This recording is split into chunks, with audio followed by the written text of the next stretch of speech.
But this is another opportunity for Carney to kind of push Trump along the path, possibly get him to scale back some of those sectoral tariffs. We know, of course, the renegotiation, or the review at least, of the Canada-US-Mexico trade agreement isn't scheduled to begin until next summer, although all countries seem to be sort of preparing for that.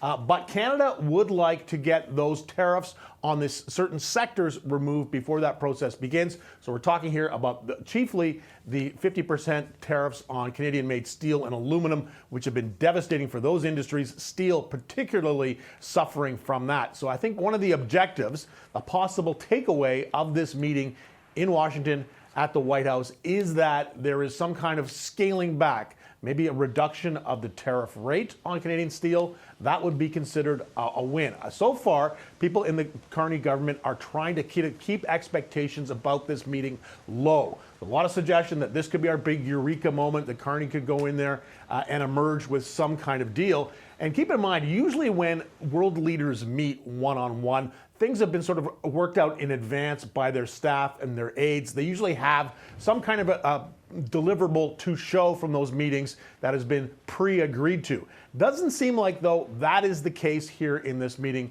with Donald Trump. There's still, of course, a lot of nervousness, too, I think, among the Prime Minister's office, because heading into a meeting with Donald Trump, which invariably turns into kind of a miniature press conference in the Oval Office, that can go very badly sometimes. We saw, of course, the worst example of this was back in February when Ukrainian President Volodymyr Zelensky went in there and had his meeting with Trump, and it got beaten up essentially by Trump and his Vice President J.D. Vance.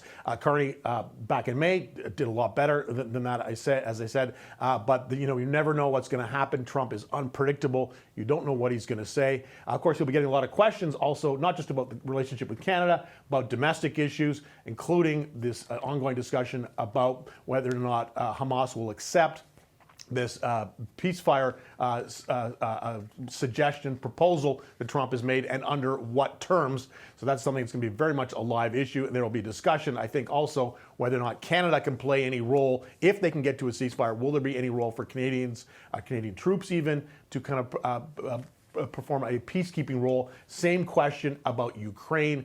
If there can be an agreement to stop the fighting between Ukraine and Russia, would there be a role for Canada in there to put troops in the ground in Ukraine? So those are issues in additional to the trade issues.